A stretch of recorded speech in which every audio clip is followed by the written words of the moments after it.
Hello, guys. We are on day 16 of Empower Your Health Naturally Summit.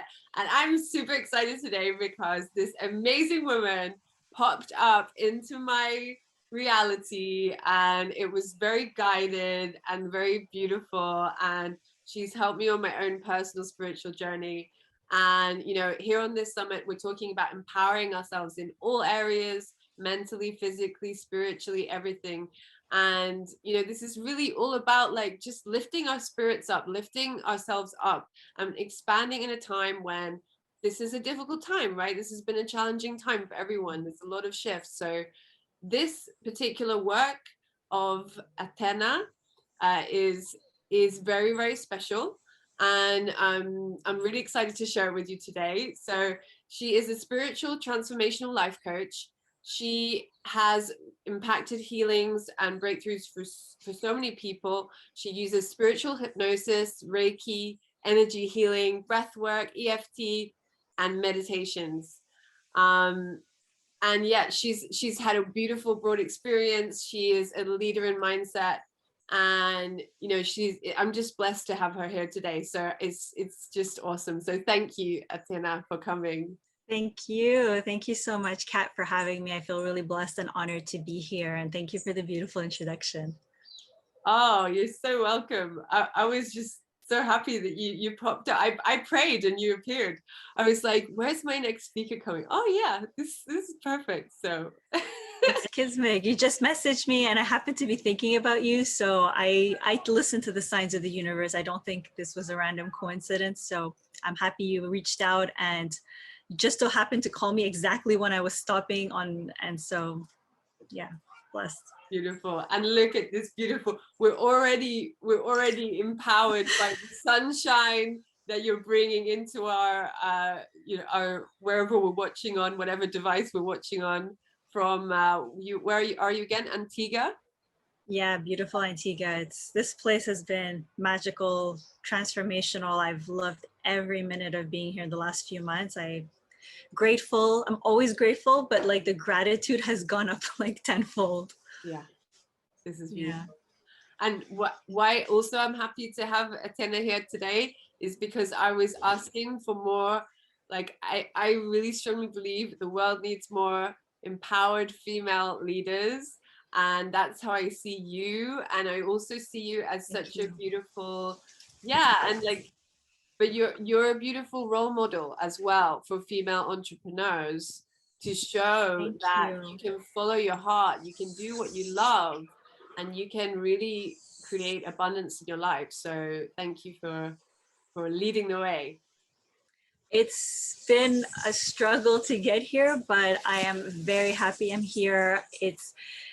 Was not always clear to me. I spent a decade in university and really just going into that corporate job. And when I knew it wasn't for me, it was a very hard realization, like multiple panic attacks. I prayed to God, universe, angels, somebody help me make a shift. And slowly but surely, I started looking at other women on YouTube. That's how I started. I was like, oh, what's she doing? This looks interesting. And then getting my ego out of the way because it put up a huge fight. And then one stepping stone after another. And this business, Pretty Happy Habits, is actually born really straight from my heart, because I went through my own transformational healing, and I wish I knew a lot of the things I know now. It took a lot more effort than it needed to. So I'm very passionate about what I do. I know that it changes lives. And I'm so grateful that you look at me as a leader, because this is something that I have wanted to create for myself, and my self-identity took a while to shift. So we can talk about all of that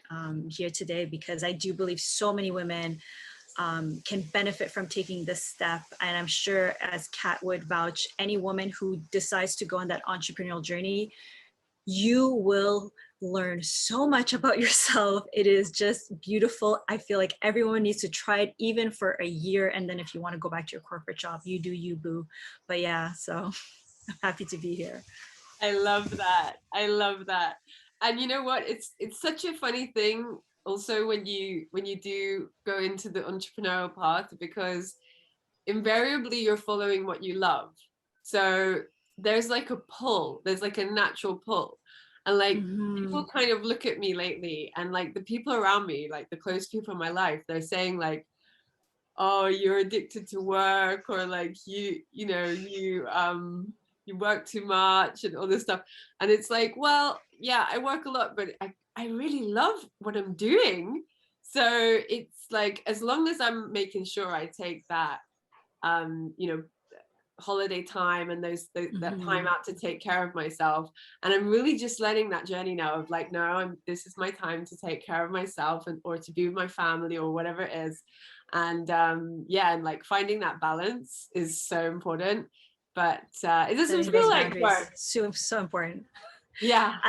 I completely resonate with what you're saying. And actually, for everyone watching, we actually spoke a couple of hours ago, and I was telling her about how I took the first 5 weeks off everything for the first time in a very long time, because my work, I love it. I'm so passionate. Yet my body was whispering and said, Atena, take a break, stop, breathe. And even just being able to do that for yourself, that in itself is a whole other journey as well. So I feel you, Kat. Like it doesn't feel like work a lot of times, but it is still work. So you do have to have Yeah, those boundaries. Yeah. definitely it is. But yeah, I found myself like after a 3-day holiday, like going like, I can't wait to start working again. Like it's crazy. Totally getting um antsy. yeah.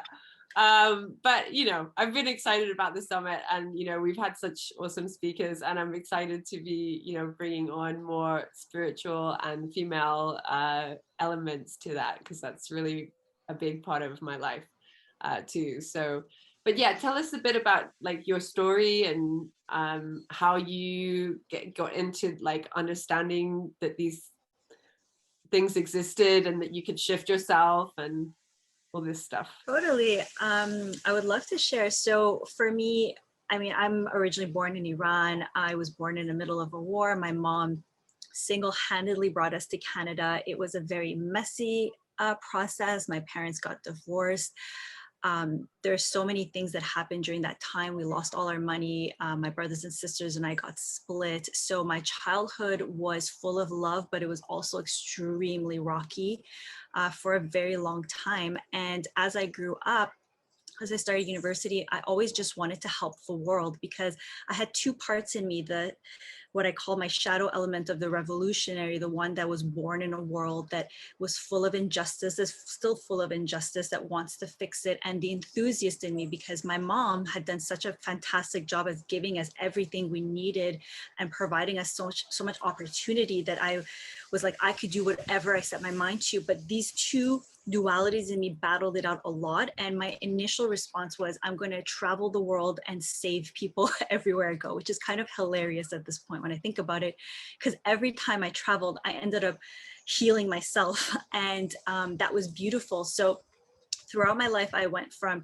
wanting to be a politician, a diplomat, to then changing and wanting to work for the world, like not World Bank, sorry, I wanted to work for the UN, then realizing that's not for me. And I did all of these things, worked for the UN, worked for the government. And then eventually I found my way to the private sector, where I would work on these beautiful projects to help different countries across the world through projects of the World Bank. So, you know, helping women learn literacy, things that were very, like, they're beautiful things, yet I was never fulfilled. I never felt good. And there was so many moments in my life where it was clear that I needed to go inwards, but I refused to really do that as much as possible. I had multiple awakenings, multiple breakdowns, physical, mental health, you name it, but I never stopped to really question.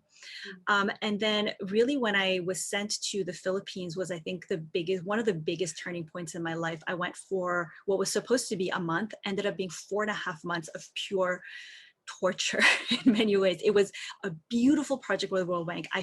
Everyone kept saying, you're so lucky. And I knew how lucky I was that I was trusted with this responsibility. It was amazing for my career, but I had so many panic attacks, and I kept thinking, this can't be the way to live my life. But how do I end this? How do I change this? How do I stop?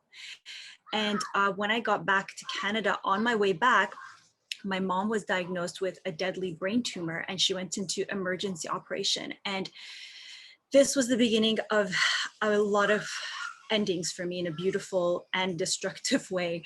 To make sense of that, basically, I had placed a lot of my value in my mom's eyes, and her recognition, her love and support was everything to me. I did not know at that time, but I placed more value on her love than my own towards myself. And when she was going through her healing journey, I was so hopeless and powerless to do anything for her.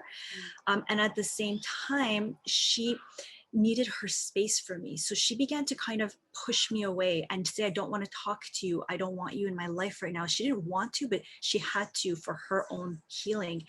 And when she did that, I went down such a downward spiral. Like I began drinking a lot, going out, like everything wrong that you could do, to the point where it was a miracle that I still had my job. I think the only reason is because my boss was extremely sympathetic. Like I would cry for days on end for one mistake. And I started to see a therapist that helped a bit. And then one morning I woke up and like I literally smelled like a bottle of vodka, and everything hurt. Everything hurt. My thoughts hurt. My body hurt. Nothing, like I just couldn't continue. Nothing made sense anymore. And I decided in that moment, I'm either going to die continuing down this path, or I can shift. And so much of me is like, I can't end my life like this. Like this isn't me. And so I crawled out of bed and I started gratitude journaling. I'm like, let me just start here. This is what I remember from a TED Talk. And then I've always been an advocate like of personal development. Even when I was at not the World Bank, I keep saying World Bank. When I was at the UN, I summarized the book 7 Habits of Highly Effective People. And I've been reading these books, but like none of it really came to me. And then in that moment, everything just kind of came as a download of do this, do that. I got a punching bag. I began a strict, really rigorous morning routine. I began to do the work of moderating my self-talk so that I don't attack myself. I did that deep inner child, first layer anyways, of deep inner child healing. And I began to learn to actually love myself. And when I did that, one of the most beautiful things is I manifested my love, my current husband. And throughout that journey, there was so much more that like, I'm really synthesizing it here. And after a couple of years of being with him and continuing like down this real path of integrating the shadow elements and integrating the enthusiast and the revolutionary, not splitting them and suffering in that split, like integrating them, I got the audacity to move forward with doing my own business, which is what I'm doing today. I started just by sharing, and I failed at like 4 other businesses, by the way, along the way, like miserably. And then this is where we are today. Life is good. I'm happy. I'm think positive more often than not. I don't like to say I'm not perfect, because I do believe we're all God's perfect creations. I'm a work in progress, as I would say. But yeah, that was I don't know if that was long, but that's kind of an intro of who I am today and how I got started with this business. No, that was beautiful. I like to hear it in more depth from you, because yeah, I don't think I ever asked you that question before. So I personally am glad to know more deeply about your journey. So thank you. But yeah, tell us a bit more about why inner child healing is important. Like a lot of people might be hearing this and going like, what is she talking about, inner child? Like, what does she mean? Like, of course. So, on a psychological level, when you're born with almost no fears. You have 2 fears, I believe: the fear of loud noises and falling. I believe those are the 2 fears. And then eventually, like, of course, of being abandoned. Then there's so many other things you absorb like a sponge. You inherit also a lot of the traumas from your parents without even knowing it, because your mind is like a sponge. Sometimes I think of the fact that I learned English in 1 month. That's all it took, because I was so young. Think of how long it takes for you to learn a language right now. So when you're a child, you absorb with no filter. And even before the age of 5, like 50% of your emotional intelligence is built. So when you become an adult, you have all of these set, what they call subconscious programs. They're automatic, they're replaying in the back of your head.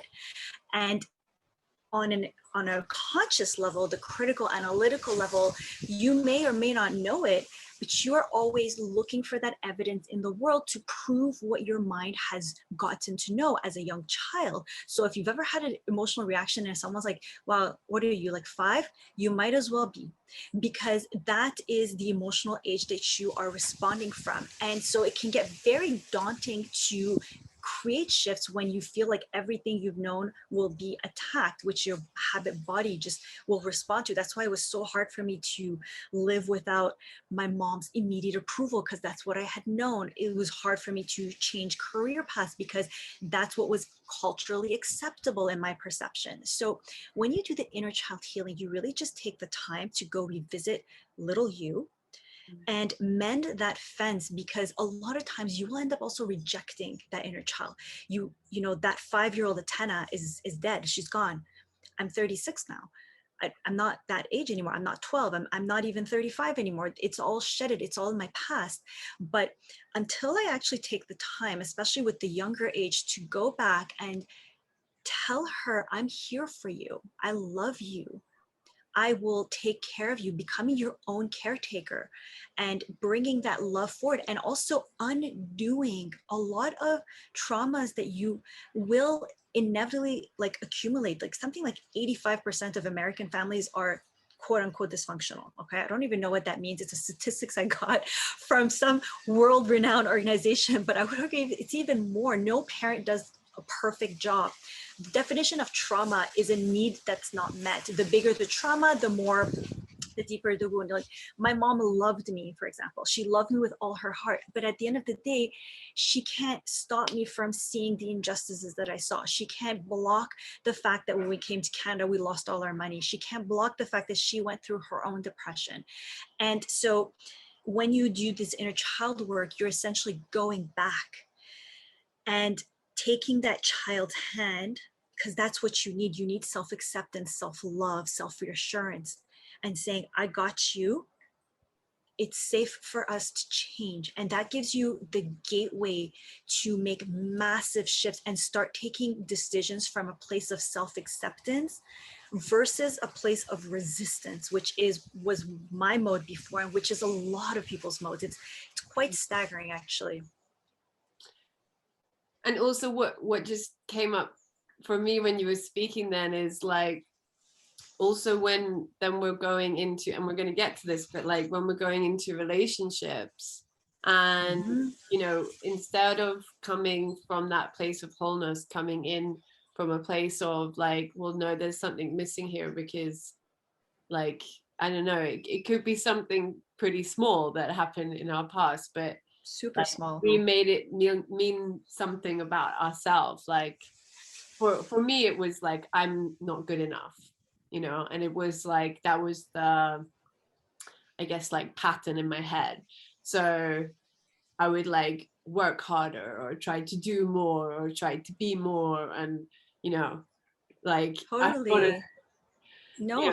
you're 100% right, Kat. And it's not an accident that I met my husband after doing that big initial chunk. Like I've been in love before. And every time I was in love, I'm like, yes, I made it. And those relationships were so toxic. I didn't know. I even thought the toxicity was good. I'm like, oh, look at that. We have this bond over this like toxic tendency. And like, we fight because we're so passionate and we're so in love. And that's just the drama that I was used to in my head. That's what I had known. That was the model I was accustomed to. And so when I took the time to stop that, heal that, learn to love myself and become secure as a person, I attracted someone who was secure and who met my values, who we are very different people.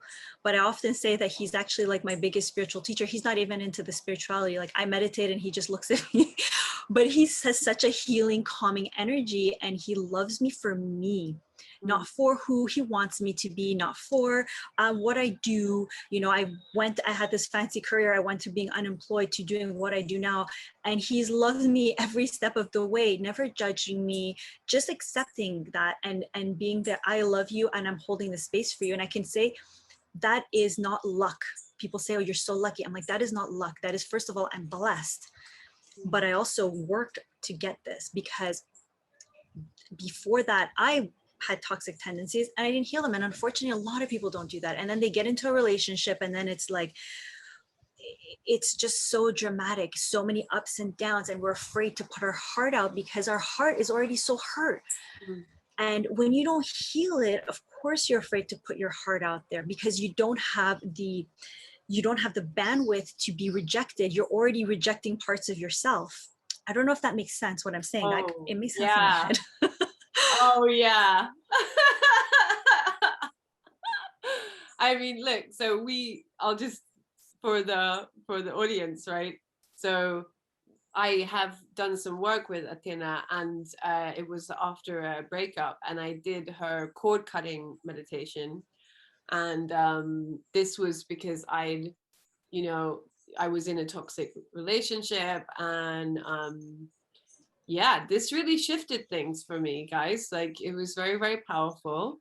And also, as you say, it's so much about taking that responsibility and understanding, like, that we develop these patterns, and that we can actually choose something else, 100%. 100%. It was so lovely to work with you. And yeah, so I did a hypnosis with you for cord cutting, and then we did the meditation. And I discovered this meditation a couple of years ago. I was already in my relationship at that point. And I was still having so much trouble with my mom because I love her so much, yet there were so many things, like so many energies and patterns that I wasn't able to break. So I woke up, I did the cord cutting with her every single morning because I wanted to, release those energetic, esoteric cords that were negative that I created. So for me, it wasn't about getting my mom out of my life. I still wanted that relationship very much, but I did want to take responsibility for the negative associations I had created because it's my choice. And so after doing that for quite a while, a month, every single day, and then reestablishing the relationship I have with my mom, the relationship we have today is the best relationship I've ever had. And so that's where the cord cutting was developed. But then I realized, hey, you could use this for your exes, you could use this for your coworkers, you could use it for, I had a neighbor who was super rude to me, and I was like, all right, releasing you out of my energy field. I'm taking responsibility for how I feel. And it's very empowering because it just reminds you of your zone of control as well, because you're not free to tell other people how to act. You're not free to control them, but you are free to accept what is coming in your lane. So there's my lane, there's your lane, there's the universe, God's lane. Whenever I stop getting out of my lane and I want you to behave a certain way, or I want a specific thing for God to do, the universe to do, I get into trouble because that's not within me. I must surrender to that, but I can choose to love. I can choose to release the negativity. I can choose to reestablish my framework, and that impacts your energy on every single level. Right. And it's like, then you start to naturally magnetize the things that you do want, right? Because you've cleared out that space. Totally. Yeah. 100%. That's so awesome. Okay, well, guys, yeah. So let's talk about paradigms. Actually, I wanted to ask you about paradigms because a lot of us spiritual people, we talk about shifting the paradigm. Not everyone understands what this means, so I would love you to talk into that for our audience. Yes. So for me, shifting paradigms is, I guess I could best exemplify it through a personal example. So when I was born in that family, in that household, I wasn't growing up with a model of love. My parents may have loved me, but they did not love each other, and they definitely didn't show a proper relationship. And then growing up, I actually never saw that with anyone around me. I would never saw that perfect model of love. And maybe once, actually, with one boyfriend, I was like, wow, look at his parents. They're amazing. I want that.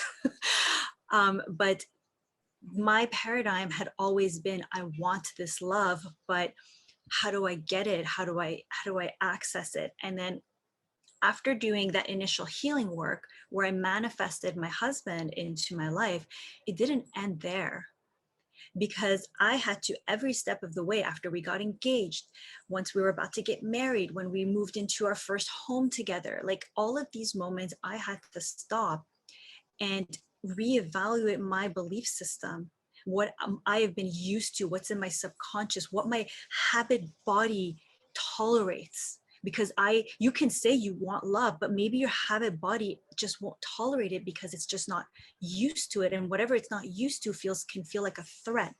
Mm. And so at every step, and I was even telling Kat like a couple of months ago when I took a huge break, I was telling her, like, I realized just how much of my own sense of self-worth was attached to my work. And I think what I'm doing is beautiful, but never should your sense of self-worth as a human being be attached to that.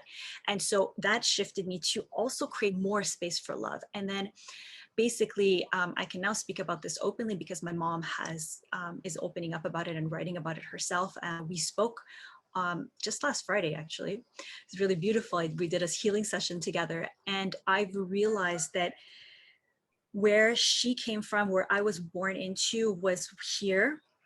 And what I have right now with my husband and love is there is no parallels at all, that I have completely shifted paradigms.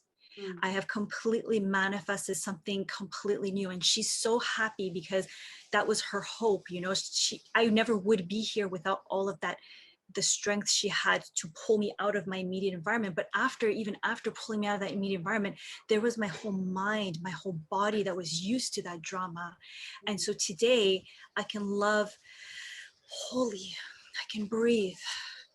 I can accept love. It's safe for me to accept love. And so that for me is a paradigm shift. So have I explained it well? Let me know. Yeah, that was so beautiful and inspiring. And yeah, I kind of want to say, like, because it's beautiful to make it very personal and talk about the family, like the, let's say, dynamics and how they can shift. But that's, like, I guess, like on a micro scale. And then if you like put that on a macro scale, and what actually then happens to the whole planet when we start to actually relate to each other in more healthy ways, is that's huge, right? That's like 100%. And you know, I'm happy you say this because it's making me realize the more you step into self-love, self-acceptance, everything, all the things along those lines, confidence, trust, deep inner trust, you automatically give off this beautiful, powerful, positive ripple effect to the rest of the world, to shift out of a hostile environment and step into a loving environment. And to show that no matter what, there's so many people that have pain in this world. There's so much injustice. You can choose to love. And the more you accept that and you take the time to, you know, if I have a pain here or in my stomach, if I keep it trapped, it will suck me down and I will put out poison into the world. But if I choose to release it, accept universal guidance, then I match that frequency. And the more I match it, everyone around me is going to feel that. yeah. You know, the number of women that now reach out to me and say, wow, I'm so impressed. I'm so, impressed isn't the right word. Inspired, sorry, is the right word. I'm inspired by what you're doing. Me stepping into my truth, shifting work paradigms, love paradigms, the way I speak, the way I show up, inevitably gives that, me giving myself that permission, gives other women that permission. Mm. It's the most unselfish thing. And I promise you, back in the day, I thought it was selfish to think about myself. It's the most unselfish thing you can do. Mm-hmm. It's awesome. And I want to speak to like those in the audience who might be, okay, so what if like somebody says to you, look, you know, I don't want to go back into my past. I don't want to go deep into myself. Like, I find that, like, I don't see the point, or I find it, like, basically they're scared about it, right? Yeah. Like, what would you say? I would say, I understand you. I myself spent years being scared. I pretended that it didn't bother me that I didn't have a father for the first 20 years of my life. When I went back to face my dad, I got what they call psychosomatic pains. My entire body gave out. It was one of the scariest experiences of my life. Of course, after that came immediate relief, which was great. So I understand it. But what I would say is you live with you. You can't run away fast enough. You cannot numb it enough.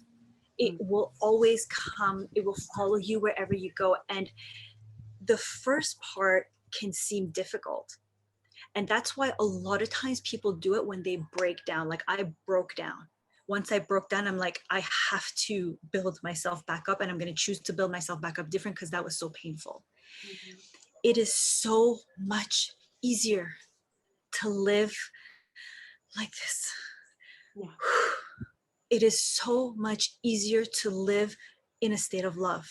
Mm. And so you may think it's scary, but I promise you it is a lot scarier to live in that shadow, in that darkness, in that glorified prison, which is what it is. Don't kid yourself. If you don't want to look within and do that work, which initially can be quite a bit. That's why there's spiritual healers. You can work with me. You can work with a multitude of people who are specialized in this. Don't do it alone. That's one of the things I would say. But doing that first part, I would say, was probably the most transformational. And then now I do shadow work like on a Sunday. I'll shut off my phone and I'll do shadow work. It's not like, I don't want to say it's fun, but it kind of is, because I know on the other side of that is stepping more into my freedom, stepping more into my truth, and just living life as I want to. This is your life. So that's what I would say. And, just demystify that fear, because when you don't do this work, I hate to break it for people, but you will end up feeling sick. You will end up just waking up. Like, check your thoughts for 2 weeks. Your thoughts should not be negative like most of the time. 70% of most people's self-talk is negative. That's not something to accept. No. Like, it's just not. And I promise you, then this is the one promise I have for you. It gets easier. And it's much funner to live like this, like happy. And I still have my challenges every day. Don't get me wrong. I still have moments where I'm like, I close my laptop. I'm like, I can't talk to anyone right now. I go in my room, meditate, do some self-hypnosis, you name it. But it's not at all like before, where it was like avoiding landmines and somebody tells me something and I go on a negative spiral for 2 days, and then I need to drink and forget about it, and then I wake up like a year later, nothing has changed, and it's like, why? I love the beautiful, like, everyone can relate to this, right? So of course, I'm a human. It's great. But I can also vouch for that, for anyone like who has concerns. It does get easier the more you do. And actually, in the end, it's so blissful to like make yourself your best friend. That's amen. It's just the most blissful thing you can do for yourself. So I'm gonna ask the question that I ask all of the speakers now. So what are your top 3 health habits that you can share with us? Beautiful. I have so many, but I thought of it because you told me you were going to ask. My number 1 health tip is to do breath work multiple times a day. I actually have it as a calendar reminder. And for anyone who wants to know how I do it, I have it on my YouTube channel, my most basic breath work. I also do neurodynamic breath work every so often. Breathing into the body is so soothing. I used to, just on a side note, have a really difficult time meditating until I discovered breath work. And then I was like, oh, breath work is meditation. This feels good. My body feels great. So that's my number 1. My number 2 is that I always drink water, plenty of water, and I put good words into my water. I have water that gets charged with the moon, and I put my mantras. This is something I discovered when I went through that period where I got the psychosomatic pains, when I would wake up and just not feel good. I went to see a woman, a healer. She's like, well, do you start the day with water? And it was such a basic thing that I'm like, no, start my way with coffee. I'm like, okay, drink water, nourish this body. And then the third tip is that I listen to my body, because I've learned to tune down and listen. So if my body is feeling restless, if I can't, like, if I'm like this, I'm like, okay, why? I'll journal it out. So I have a box of tools for this personally, but that's it. Like, I learned to listen. If my body feels tired, yes, there's times I'll push through. Okay, you're talking to a former economist, working as a consultant, time is money type of person.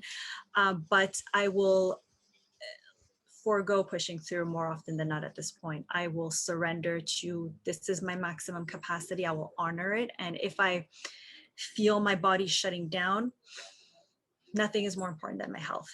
Because when I'm healthy, I get to be that loving wife, sister, daughter, healer, friend, you name it. So those are my 3 top tips. Breathe, drink water, listen, and honor to your body. That's awesome. Thank you. It's so relevant as well for me right now. Like, just finding that balance of like using that kind of yang, like masculine, like to kind of push ahead when you need to, but then also to sit back and take that time when you really recognize it as it's another oh, totally. level of mastery, shall we say. I feel you. I'm someone who's more comfortable in the masculine energy, and like this last like year when my business started exploding, I was like, okay, I need to like chill. I need to like let go with the flow. And it could be hard, it could be a challenge, but yeah, I feel you. And what's the name of the, if guys want to look up your breathing thing, on what is it called? So you can go on YouTube, Pretty Happy Habits. That's the name of my YouTube channel. And I think it's even in the link if you, for your viewers, I am offering a guided inner child meditation. It is a beautiful meditation. It's the one that I did way back when after I broke down, which is, I thought it was going to be some easy peasy meditation, and I was going to go for brunch after, which was kind of funny as I started crying. And then I was like, I'm not making it to brunch today. But in that link, you'll get an access to my YouTube channel. And yeah. Awesome. Awesome. So yeah, so guys, this is Athena's free gift for you, the inner child meditation. And she's also throwing in, because she's super generous, oh guys, sorry.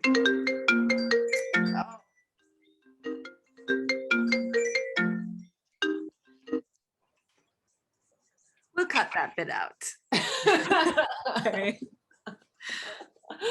Let me just check what time we're at. Does it not tell me? Oh, it doesn't tell me what time we're at. Anyway, I'll find it. Okay. So, like 40 minutes and 50 minutes. And oh, we've been talking for a while. Wow. Oh, we went longer. That was oh my God. I was like, I looked at the time and then I just forgot about the time. Okay, let's finish up. Just talk about the free gift. Yeah. Okay, so guys, that is Athena's free gift she's giving to you, and it's very deep, it's very beautiful. Enjoy it, be with yourself. And anyone who wants to take advantage of this, Athena's been very generous, and she's throwing in her cord cutting meditation. But for that, you need to message her. Once you've downloaded it, you need to just message her with the word cord cutting, and she's going to send that over to you as well. And I think she's going to also give you a discount on her inner child workshop. Is that right? Yes, yes. So I'm super grateful to be here with you, Kat. I'm honored. And so for everyone watching this, you're getting the cord cutting meditation, which is usually reserved solely for my clients or people who have already invested. But if you're here and you want to do it, I'm offering it to you. And I am doing a deep inner child healing workshop on May 24th to the 28th. And for everyone who wants to join on this call, just message me, you want to join, and I will give you a 10% discount code. That is awesome. I wish it wasn't on the 28th, because that's when our next summit is. It's all recorded.